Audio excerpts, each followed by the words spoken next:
Siguraduhin ninyo na hindi mapapasok ng kung sino man yung system natin. Anya sa lalaki may hawak ng laptop. Blocked. Wika niya sabay ngisi. Very good. Ako pa din ang mas magaling kaysa sa kanila. Anya sabay ngisi ng malaki. Lahat ng tauhan nila ay nagsisakay na sa mga sasakyang dala nila. Muli na naman niya akong sinakluban na isang maruming sako sa aking muka at naramdaman ko na lamang ang pag-usad ng sasakyan. Ilang oras din ang naging biyahe namin at pagkatapos ay tuluyan na rin kaming huminto sa isang lugar. Narinig ko ang pagbukas-sara ng mga pintuan ng sasakyan at naramdaman ko naman ang pagbukas ng pintuan dito sa likurang bahagi. Isang matigas na kamay ang humablot sa braso ko at halos kalad ka rin ako nitong palabas at dinala ako sa isang lugar at pagkatapos ay inalis ang sakong nakataklob sa mukha ko. Napalingon ako sa paligid. Isang medyo maliit na sili dito pero hindi naman marumi. Tinulak ako ni Dominic at buti na lamang ay sa kama ko bumagsak. Diyan ka! Hindi ka makukuha sa akin na ipinagmamalaki mong Felix na yun. Tandaan mo yan! Anya. Pagod ng katawan ko.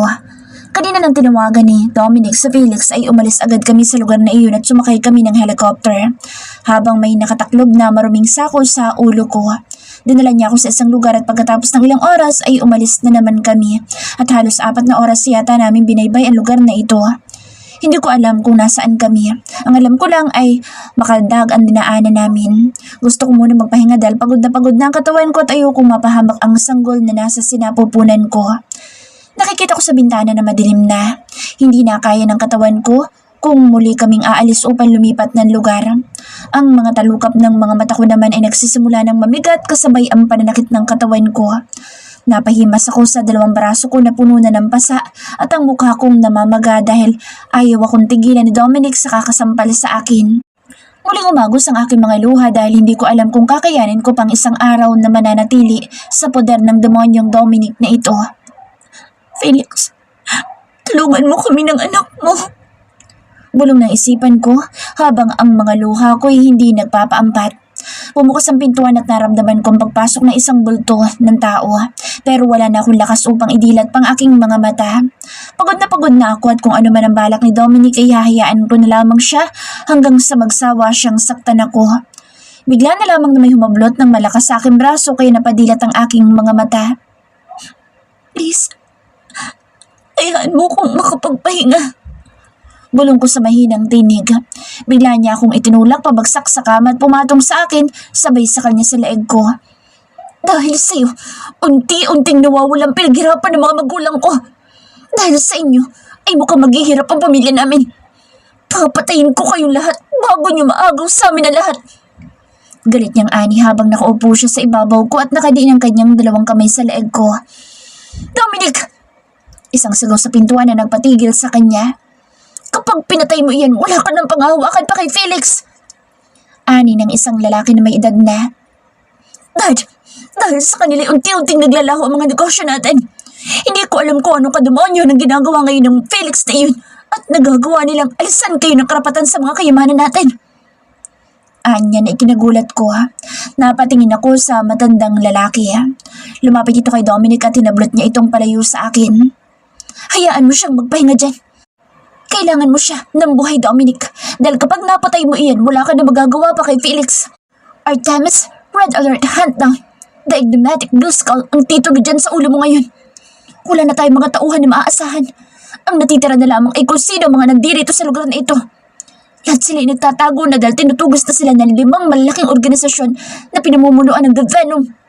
Umayos ka, Dominic, dahil siya na lang ang alas mo para mapasuko mo si Felix.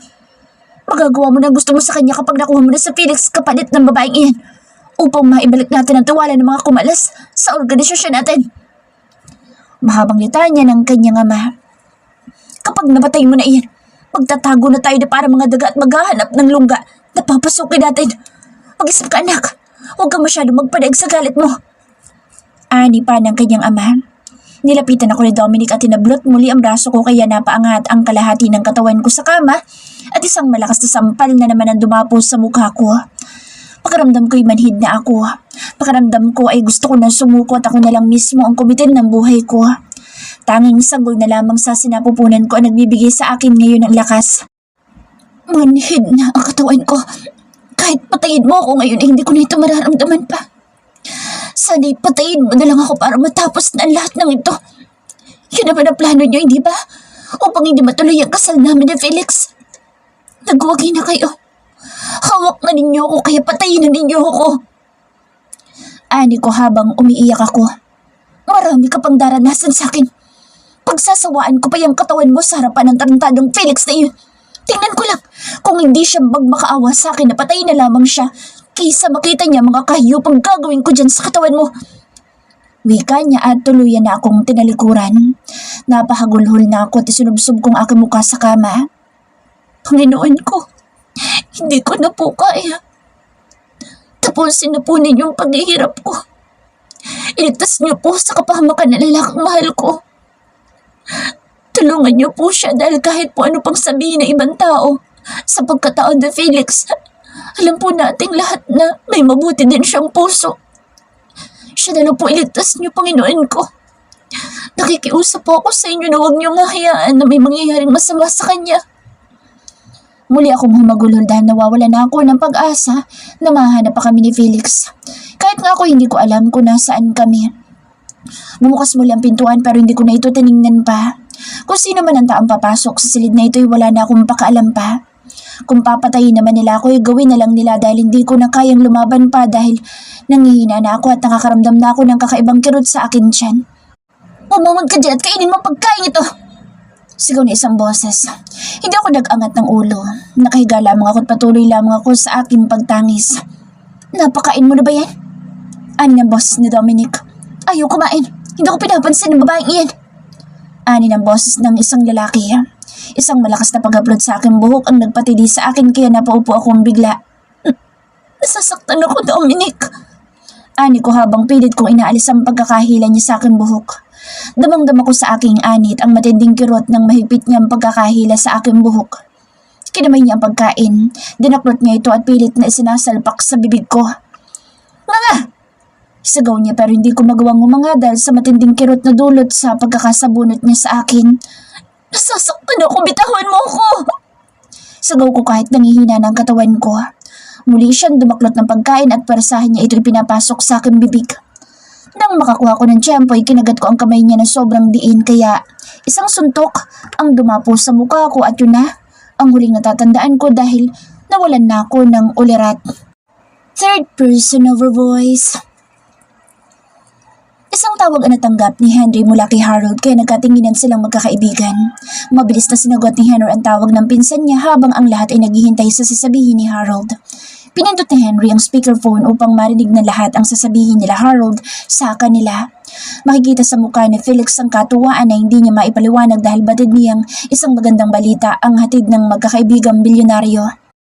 Ivan found them. Ivan was playing with them the whole time. He had tricked them into thinking he was hacking their security system, so they kept changing locations. They had no idea that Ivan was hacking every CCTV whenever they departed or changed locations. Ivan received information by using a laptop carried by one of Dominic's men. Because of their laptop, Ivan's computer collected data from every CCTV camera they passed through, allowing him to establish where they were last stopped. You'll also be pleased because Dave arrived in Tagaytay and stayed there. Furthermore, his father arrived with only a few men. Masayang ani Harold. We're in Tagaytay. Tanong ni Felix na hindi mawala ang matinding pananabik sa kanyang tinig. Come to Ivan's office. We will all be waiting for you here. He will provide you with all the information you need. Anya, makikita ngayon ang kasabikan sa mukha ni Felix. Alam niya na magaling talaga sa Ivan pero hindi niya naisip na ganoon ito kabilis. Wala na din silang kayamanan dahil isa-isa nang kinukuha ng mga Hendrickson na lahat ng kanila. Dagdag na ani Harold. Humugot ng malalim na paghinga sa Felix at mabilis na tumayo. Let's go. Kailangan natin makuha ang impormasyong sinasabi ni Harold. Thank you, John. Dahil nagkaroon ka ng isang mahusay na kapatid. Anya, sabay tapik sa balikat ni Calvin na napapakamot ng ulo. Magaling ka din. Content practice lang at katulad ka na rin ni Ivan. Anya sa kanyang kaibigan. Mabilis silang nakaalis at hindi rin nagtagal ay nakarating sila sa building na pag-aari ng mga Howard. Naunang pumasok si John kasunod ang mga kaibigan niya. Nakarating sila ng opisina ng kapatid niya at inabutan niya ang mga ito na masayang nag-uusap habang sa Ava naman ay nakasandal sa kanyang swivel chair at pinagmamasdan ng kanyang laptop. Mabuti nandito na kayo. Kanina pa namin kayo hinihintay. ani Harold at nilapitan niya ang pinsan niyang sa Felix at pinaupo sa sofa. Tumayo naman si Ivan at dinampot ang kanyang laptop. Inilapag niya ito sa coffee table at iniharap sa kanila. Nandyan sila. Diyan niya itinatago sa liblib na lugar na iyon si Colleen. Hindi na sila umalis pa dyan dahil inakala nilang na-block na nila. Ako, katulad ng pinapaniwala ko sa kanila. Dumating din ang kanyang ama at may kasama ito pero hindi ganoong karami. Ang mga natitirang tauhan ni Dominic ay marami pa. Marami nagkalat kaya kailangan nyo ng konting ingat. Maaari ba ulit kami sumama? Ani Roger. Nagkatinginan sila lahat at isang iling ay sinagot ni John. Kuya, noong kinakailangan namin ng tulong ninyo ni Felix, hindi kayo nag-aatubili na tulungan nyo kami. Sana naman sa pagkakataong ito ay hiyaan ninyo kaming tumulong. Wika naman ni Ivan sa kanyang kapatid. Alam mo Ivan, ang ginawa mong ito'y sobrang tulong na para sa akin. Isa itong utang na loob na tatanawin ko sa inyong magkakaibigan habang ako'y nabubuhay. Kung maaari sana'y manatili na lamang kayo dito upang hindi na mag-alala pa ang pamilya ninyo. Lahat kayo ay may pamilya na, may mga anak. Hayaan ba ninyo silang mag-alala sa kalagayan ninyo? Ani Felix sa kanila. Napatango naman sa Ivan at ang mga kaibigan niya at nakipagkamay na sila sa mga ito. Kung ganoon, hangad ko ang tagumpay ninyo. Kung may kailangan pa kayo, itawagan niyo lamang kami dahil handa kaming tumulong sa lahat ng oras. Ani naman ni Roger. Nilapitan naman ni John ang kanyang kapatid at isang mahigpit na yakap ang iginawad niya dito. The best ka talaga. Hindi ko man sinasabi ito sa iyo pero I'm so proud of you, Ivan. Masayang ani John sa nakababata niyang kapatid. Dahil sa katuwaan ni Ivan ay mahigpit din niyang niyakap ang kanyang kapatid. Mag-iingat kayo kuya. Bulong niya at tumango lamang si John sa kanya. Pagkatapos nilang magpasalamat ay iniwanan na rin nila ang magkakaibigan at mabilis na nilang tinungo ang lugar gamit ang helicopter ni Ivan na naghihintay sa helipad sa pinakatuktok ng building.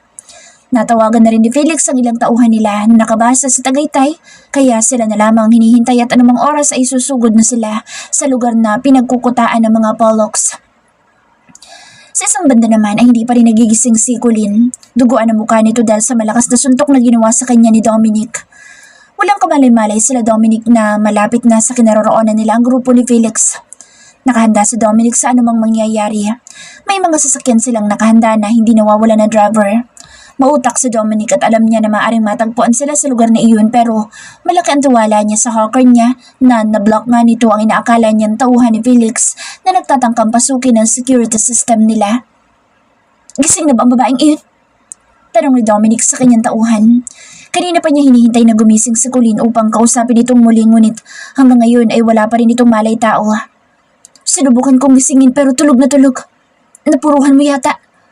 Ani ng isang tauhan niya. Ngumisi lamang si Dominic at tumugot ng isang malalim na buntong hininga at hinarap ang mga tauhan niya. Talasan niyo ang mga paningin ninyo at ang pakiramdam ninyo. Siguraduhin niyo na hindi tayo mapapasok dito. Lando, ang sasakyan kailangan lagi nakahanda para anumang oras ay maaari tayo makaalis sa lugar na ito. Anya sa mga tauhan niya. Hindi mawala ang kaba sa dibdib ni Dominic. Pakiramdam niya ay may mga taong nagmamasid sa kanila. Naglakad siyang papasok na loob ng bahay at pinuntahan ng kaawa-awang si Colleen. Kinuha niya ang basong may laman ng tubig at bigla niya ito ibinuhos sa mukha ng dalaga. Kaya bigla itong napabangon habang putok na ang labi nito at may tumatagas na sariwang dugo sa kanyang ilong. Naupo naman si Dominic sa tabi ni Colleen at pinunasan ng kumot ang duguan nitong mukha. At niyakap niya ito ng mahigpit kaya nagwawala si Colleen at pilit niyang itinutulak palayo sa kanya ang binata. Demonyo ka, Dominic! Napakawalang hiya mo! Wala kang puso para gawin sa akin ito. Anya habang umiiyak na ito. Ikaw naman kasi, wala naman akong balak na suntukin ka dahil alam kong hindi mo kakayanin ang kamao ko. Pero kinagat mo kasi ako. Anya at pinunasan niya ang mga luhang dumadaloy sa mukha ni Colleen. Ayusin mo sarili mo at gusto kong lumipat tayo ng lugar. Wika niya at muli niyang pinunasan ang dugon lumabas sa ilong ni Colleen. Pakawalan mo na ako. Hindi ko na kaya. Bulong ni Colleen. Hindi ko gagawin iyon. Sa ngayon na ikaw ang alas ko kaya mananatili ka sa tabi ko. Magpakabait ka sa akin upang hindi na kita masaktan pa. Wika niya sa bayakap niyang muli sa nanghihinang si Colleen. Maawa ka sa akin, Dominic. Pakawalan mo na ako. Nakikiusap ako sa iyo. Wika ni Colleen. Umiling lamang si Dominic at agad na tumayo. Naghihintay na sa atin ang sasakyan. Aalis na tayo kapag naayos mo na sarili mo. Huwag mo akong pilitin kalad ka rin kang muli para lamang maisakay kita sa akin sasakyan kaya Nakikiusap ako sa'yo upang hindi ka masaktan ay sumunod ka na lamang sa akin. Anya, hindi na kumibo pa si Colleen. Nang lumabas ng silid si Dominic ay pinilit niyang tumayo upang pumunta ng banyo pero nanghihina ang kanyang mga tuhod at kumikirot ang kanyang tiyan kaya napahawak siya dito at hinimas niya ng bahagi ang kanyang tiyan. Please, kumapit ka. Huwag mo akong iiwan. Bulong niya at naupo muna siya sa gilid ng kama. Huminga siya ng malalim at muli niyang tinangkang tumayo at tinungo na ang banyo sa loob ng silida. Mabilis niyang kinandado ang pintuan at tumarap siya sa salamin. Napakagulol siya na makita niya ang itsura ng kanyang muka. Kaya hinimas niya ang namamaga niyang muka na puno ng mga pasa. Maghilamos na lamang sana siya na makarinig siya ng malalakas na putok ng barila. Napaupo siya sa sulok dahil sa matinding takot na nararamdaman niya. Nagsisigaw siya ng malakas dahil sa matinding takot na nararamdaman. May kung ano nangyayari ngayon kay Colleen na hindi niya maipaliwanag. Malalakas na putok ng baril ang nagpapalit-palit kaya sa matinding takot ni Colleen ay dumapa ito sa maruming sahig ng banyo at nagsisigaw lamang ito ng walang humpay na animoy tinakasan ng katinuan. Colleen, lumabas ka dyan! Malakas na sigaw ni Dominic habang kinakatok ang pintuan ng banyo. Lumabas ka dyan! Malakas na sigaw muli ni Dominic ngunit hindi siya pinapansin ni Colleen.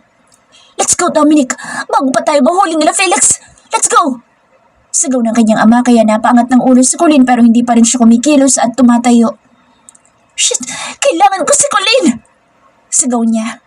May iba pang pagkakataon! Tara na anak! Bilisan mo! Sigaw ng ama ni Dominic hanggang sa hindi na naririnig pa ni Colleen ang boses nila. Hindi pa rin humuhupa ang putukan ng mga baril kaya naman sigaw lamang ng sigaw si Colleen habang ang dalawang kamay niya ay nakatakip sa magkabila niyang tenga. Matinding trauma ang nararanasan ngayon ni Colleen dahil sa dinanas niya sa kamay ng walang puso na si Dominic. Unti-unting dumadalang ang putukan ng mga barila. Nakakarinig na ng ingay sa labas si Colleen at hindi niya alam kung kanino nang gagaling ang mga ito. Colleen! Colleen, nasan ka? Mahal ko, nasan ka? Malakas na sigaw ni Felix kaya napatas ang ulo ni Colleen at pilit siyang sumisigaw upang marinig siya ni Felix. Felix! Sigaw niya na hindi kalakasan dahil sa panghihina ng kanyang katawan. Ilang pagkalampag sa pintuan ng banyo ang naririnig ni Colleen kaya napapasigaw siya sa takot at muling itinakip ang kanyang dalawang kamay sa magkabila niyang tenga at nagsisigaw ng malakas. Baby, huwag ka matakot, ako to! Malakas na sigaw ni Felix at isang malakas din na sipang ibinigay niya sa nakakandadong pintuan kaya nawasak ito ng tuluyan. Humantad sa kanila si Colleen na nakadapa sa napakaruming sahig ng banyo na duguan ang mukha. Kaya mabilis na napaluhod si Felix sa harapan ng babaeng minamahal niya. Oh my God, baby! Anong ginawa ng demonyo na yun sa'yo? Wika na Felix at tuluyan na siyang napahagulhol. Bitiwan mo ako! Bitiwan mo ako! Malakas na sigaw ni Colleen ang tangkain ni Felix na hawakan ito. Baby, ako to! Ako to, mahal ko! Ani Felix habang walang pati ditong umiiyak. Kinuha niya ang dalawang kamay ni Colleen at idinaitin niya ito sa kanyang mukha tinagod sa kabuang mukha niya. Napatigil sa pagwawala si Colleen at idinilat niya ang kanyang mga mata at nang makita niya sa Felix ay magulhol na ito.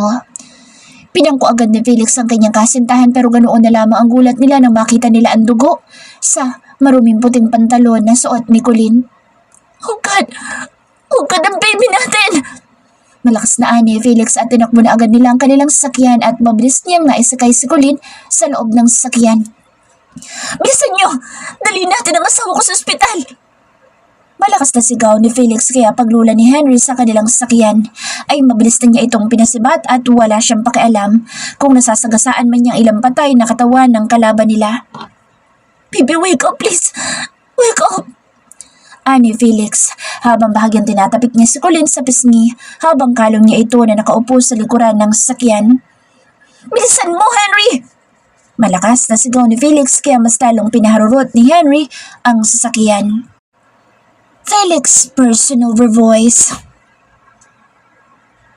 Nagpapasalamat ako sa Diyos dahil nailigtas ng mga doktor ang anak namin ni Colleen. Ang sabi ng mga doktor ay magigising din agad si Colleen pero kanina pa kami naghihintay dito at hanggang ngayon ay tulog na tulog pa rin ito. Kung nagugutom kayo, kumain na muna kayo. Dalhan niyo na lang kami na makakain dito ng mahal ko. Sasabayan ko siyang kumain paggising niya. Ani ko habang nakaharap ako kila Henry. Umorder na kami ng pagkain kaya hintayin na lang natin dito.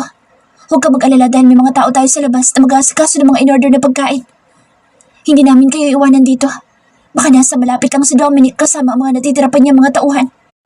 Wika ni Henry. Hindi naman ako kumibuna at tinanguan ko na lang sila. Muli ko nang tinanaw ang mahal ko. Matinding galit ang nararamdaman ko sa tuwing nakikita ko ang ginawa ng demonyo na iyon sa mukha at mga braso ng mahal ko. Papatayin ko talaga siya sa oras na mahanap na namin siya. Naupo ako sa sofa na nakaharap sa kanila. Lahat ay nakatingin lamang sa akin at naghihintay ng sasabihin ko. Henry, hindi kayo titigil hanggat hindi ninyo na ihaharap sa akin ang mag-amang iyon. Hindi ako makakatulong sa paghahanap ngayon sa inyo dahil hindi ko iiwanan si Colin dito. Hindi ko aalis sa tabi niya hanggat hindi natin siya ibabalik ng Manila. Gusto kong siguraduhin ninyo ang seguridad ng ospital na ito habang nandirito pa si Colin. Ikaw, Lester, puntahan mo ang opisina na nagmamay-ari ng ospital na ito. Siguraduhin mo na walang lalabas na kahit na anong impormasyon tungkol sa pagdala natin dito kay Colin. Alam mo na ang gagawin mo kapag nagmatigas ang nagmamay-ari nito. Sabihin mong si Felix Devant ang nag-uutos sa iyo. Wika ko. Makakaasa ka. Aalis na ako para makabalik agad ako. Sisiguraduhin ko na hindi papalag ang nagmamay-ari ng ospital na ito. Tara niyo ako ng pagkain dahil pakakainin ko ng balang uubos. Ani Lester, natawa naman ako ng mahina sa tinuran niya at pagkatapos ay nagmamadali na din siyang umalis at sinabi niya na bigyan lang namin siya ng 15 minutes at mareresolba niya agad ang pinag-uutos ko sa kanya. Kilala ko si Lester. Titig pa lang niya sa isang tao ay manginginig na ang mga ito. May demonyong titig kasi ang gagong iyon. Kami lang yata talagang hindi natatakot sa mga titig niya.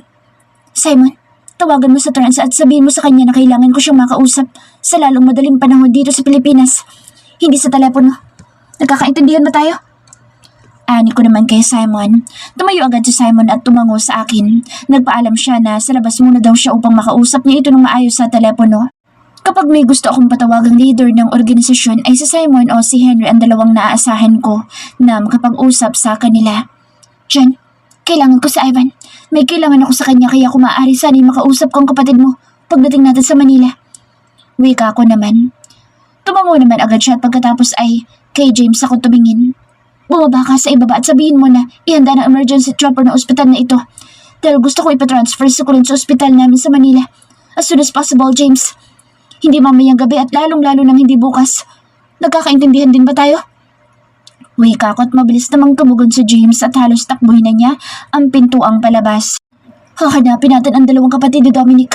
Gagamitin ko ang mga ito upang mapalabas ko siya sa kanyang lunggang pinagtataguan. Hindi ba't kapatid lang niya ang mga ito sa ina? Sa pagkakaalam ko, pinilit niya lang na makuha ang mga ito upang siya ang magpalaki sa mga ito kahit labag ito sa loob ng kanyang ama. Bata pa ang mga ito. Huwag mo sabihin na paghihigantahan mo ang mga ito samantalang wala pa nga yata silang 9 na taong gulang. Felix, hindi ka naman ganyang klase ng tao. Ani, Henry, natawa ako ng pagak. May sinabi ba akong sasaktan ko ang mga batang iyon? Ang sabi ko, gagamitin ko upang maipalabas si Dominic sa lunggang pinagtataguan niya. Hindi ko sasaktan ang mga batang iyon. Gusto mo bang patayin ako ni Colin, ha? Inis kong Ani. Napakamot naman ng kilay si Henry at maging siya'y napapailing. Wala naman akong balak manakit ng bata. Hindi ko idadamay ang mga paslit. Pero kung nagkataon ng mga binata na ang mga kapatid niya, kahit sa ina lang ang mga ito, uubusin ko pa rin ang lahi niya. Sumandal ako sa sofa at madiin kong inihilamos ang dalawang palad ko sa aking mukha, sabay paghugot ko ng malalim na buntong hininga. Muli akong umupo ng tuwid at tinitigan ko naman si Nathan. Naghihintay lamang siya nang sasabihin ko pero hindi na ako nagsasalita at nakatitig lamang ako sa kanya. Ano? Nababakla ka na ba sa akin kaya nakatitig ka na lang sa mukha ko? Makalaglag ba ang kagwapuhin ko, ha? Ani Nathan na nagpakunot ng noo ko. May hinantawa naman ang maririnig kila Henry na mas lalong ikinakunot ng noo ko at pagsalubong ng dalawang makakapal kong kilay. Gusto mo bang ihagis kita mula sa rooftop? Pababa ng first floor, ha? Nathan? Inis kong Ani na ikinatawa niya ng mahina. Kung may iuutos ka sabihin mo na, hindi yung tinititigan mo lang kagwapuhan ko. Wika niya kaya napapailing na lamang ako ng aking ulo. Wala akong iuutos sa iyo na mabigat. Pero ikuha mo ako ng black coffee sa labas at gusto ko magising ang utak ko. Wika ko. Napakamot naman siya ng kanyang ulo kaya pinagtatawanan siya ni Henry. Muli ako napasulyap sa akin na higaan ng babaeng mahal ko. Tumayo ako at naglakad akong palapit sa kanya. Hinila ko ang isang silya at itinabi ko sa gilid ng higaan niya at naupo ako. Baby ko, gumising ka na baby ko. Kanina pa kami naghihintay dito. Please, imulat mo lang yung mga mata. Ani ko habang pinagmamastan ko mukha ng mahal ko. Hindi ko palalagpasin ang ginawang ito ng demonyong lalaking iyon. Siguraduhin ko sa kanya na unti-unti ang gagawin kong kamatayan niya. Napatingin ako sa likuran ko nang bumukas ang pintuan at iniluwa ang mga magulang ni Colleen. Kamusta ng anak ko? At ang batang nasa sinapupunan niya? Ang anak niyo? Tanong ng kanyang ina habang umiiyak ito. Isang ngiti ang sumilay sa aking labi at agad na tumulong aking mga luha. Ligtas na po ang anak namin na Colleen. Ligtas na ang baby namin. Ani ko habang umiiyak ako. Ngayon ko lang napatunayan sa aking sarili na iyakin din pala ako. Pinahid ko ang aking mga luha at muli kong hinarap ang mahal ko. Kinuha ko ang isa niyang kamay at idinikit ko ito sa aking mukha. Pinapangako ko sa iyo, mahal ko. Paghihigantihan ko ang ginawa sa iyo na lalaking iyon. Pinapangako ko sa iyo na magmamakaawa siya sa akin upang tapusin ko ng buhay niya. Sila ng kanyang ama ay makakaranas ng matinding paghihiganti ko. Pinapangako ko yan sa iyo. Wika ko't dinaiti ko sa aking labi ang likod ng kanyang palad. Naramdaman kong pagkibot ng kanyang mga daliri kaya bigla ako napaangat ng aking mukha at pinakatitigan ko ang pinakamamahal ko na nakapikit pa rin ang mga mata. Baby, ligtas ka na, mahal ko. Bulong ko sa kanya at inilapit ko ang aking mukha at isang halikang iginawad ko sa kanyang noo. Kumabot-kabot ang talukap ng kanyang mga mata kaya mabilis ako napatayo at napalingon ako sa mga taong kasama ko dito sa loob ng silid ng ospital. Felix. Bulong niya kaya napahagulhol ako at pinaghalikan ko ang kanyang mga kamay. Baby ko, salamat at gising ka na. Ilang oras ka nang tulog? Wika ko habang walang patid ang aking mga luha. Ang puso ko'y naghumiyaw dahil sa wakas ay tuluyan na siyang nagising. Sabi kasi ng doktor ay baka hindi muna ito magising dahil na-trauma siya sa inabot niya sa demonyong lalaking iyon. Pero heto ngayon at gising na siya. Bumukas ang pintuan at humahangos na pumapasok sa loob sila Sylvia kasama sila Rigor at tinakbo niya ang kinaroroonan ng aking mahal. Patawarin mo ako, pinsan, kung wala akong nagawa at nakuha ka ng demonyong yan sa amin. Patawarin mo kami kung nagpabaya kami. Umiiyak na ani naman ni Sylvia. Taka muna, umalis ka nga muna dito. Moment ko to eh. Ngayon pa nga lang nagising ang mahal ko, nirarat-rat mo na agad. Umiyak ka na mag-sorry kapag maayos na ang lagay niya. Hayaan mo muna ako mag-moment sa kanya. Inis kong ani at nakarinig ako na mahinang tawag kay Henry kaya tinitigan ko siya ng masama. Ellie, anak ko, nakikilala mo ba kami? Nakikilala mo ba kami ng iyong ama? Ani ng ina ni Colleen kaya napalingon ako sa kanya, tinitigan ko siya sa muka, sabay taas ng dalawang kilay. Bakit naman ganito agad ang tanong ng kanyang ina? Nabagok ba ang ulo ng mahal ko? May amnesia po ba si Colleen? Hindi ko alam. Bakit naman po ganyan ang tanong niyo sa kanya? Ani ko dahil naguguluhan ako, sabay kamot ko ng aking batok. Muling tumawa ng mahina si Henry kaya sa inis ko ay dinampot ko isang mansanas na nasa fruit stand sa table na nakatabi sa bed ng mahal ko at ibinato ko ito sa kanya na tumama sa dibdib niya kaya napaigik siya. Huwag kang pikon, Felix. Nagsisimula ka na naman.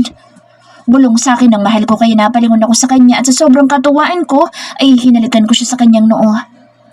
Ang anak natin, anong nangyari sa anak natin, Felix? Anya at tuluyan ang nalaglag ang kanyang mga luha. Pinahid ko naman ang kanyang mga luha habang pinapakalma ko siya dahil bawal sa kanyang ma-stress. Ngumiti agad ako sa kanya upang makita niya na masaya ang mukha ko na ibig sabihin ay walang nangyaring masama sa aming anak. Ligtas ng baby natin, mahal ko. Single lang, hindi tatlo na katulad kay Henry, hindi rin quadruplets na katulad kay Harold. Isa lang talaga, pero masaya ako dahil ligtas na siya sa kapahamakan. Napahagulhol siya kaya niyakap ko siya. Ayoko nang makita pa na iiyak siya. Ayoko nang makikita pa na malungkot siya. Please, huwag ka nang umiyak. Ligtas na kayo ng anak natin sa kapahamakan. Napalingon kami nang bumukas ang pintuan at iniluwa naman ito ang doktor ng aking mahal na kasama si James. Nakahanda na po ang chopper sa rooftop na maghahatid sa inyo sa ospital ninyo sa Manila. Katulad po ng ipinangako namin sa tauhan ninyo na kumausap sa may-ari ng ospital na ito. Wala po makakaalam ng tungkol dito. Ani ng doktor kaya tumango ako at chinek naman niya ang pasyente. Maaari na po siyang mai-transfer sa Manila. Kailangan niyo na lang po na pumirma ng release paper upang ma-process na po ang mga ito. At pagkatapos noon, maaari na po kayong lumipad patungo Manila. Paliwanag sa amin ng doktor. Ako na mag-aasikaso, Felix. Ikaw na bahala sa anak ko. Siguraduhin niyo na wala na mga kalapit pa na kahit na sinong tauhan ng mga polok sa kanya. Ipinagkakatiwala ko sa iyong kaligtasan ng nag-iisa naming anak. Wika ng ama ng mahal ko. Makakaasa po kayo na babantayan ko siya ng aking buhay. Hindi na ako makapapayag pa na mawala siya sa paningin ko habang nabubuhay ang mag-amang Pollux. Wika ko at isang tango ng kanyang ulo ang isinagot niya sa akin. Muli akong humarap kay Colleen nang makaalis na ang doktor at ang ama niya. Hinimas ko ang mga pasa niya sa muka at muling tumulo ang aking mga luha. Huwag ka nang umiyak, Felix. Nandito na ako sa tabi mo. Hindi na ako susuway sa mga sinasabi mo sa akin. Wika niya. Pinahid kong aking luha at naupo ako sa kanyang kama. Maingat kong iniangat ang ulo na niya at inihiga ko siya sa aking kandungan. Kahit na puro pa sa mukha mo, napakaganda mo pa rin, mahal ko. Ang mga yan ay maglalako pero ang sugat na ginawa sa puso ng demonyo na iyon ay mananatili dito. Wika ko, sabay turo ko sa aking puso. Pinapangako ko sa iyo, mahal ko, hindi kami titigil hanggat hindi napapasakabay ko ang mag-amang iyon. Huwag mo akong pipigilan sa gagawin ko sa kanila dahil sisiguraduhin ko na hanggang sa huling hininga nila ay mararanasan nila ang pagpapahirap na gagawin ko. Wika ko at hindi ko na naman napigilan ang pagdaloy ng aking luha. Kaya humugot ako ng malalim na paghinga at pinunasan ko ang aking mga luha.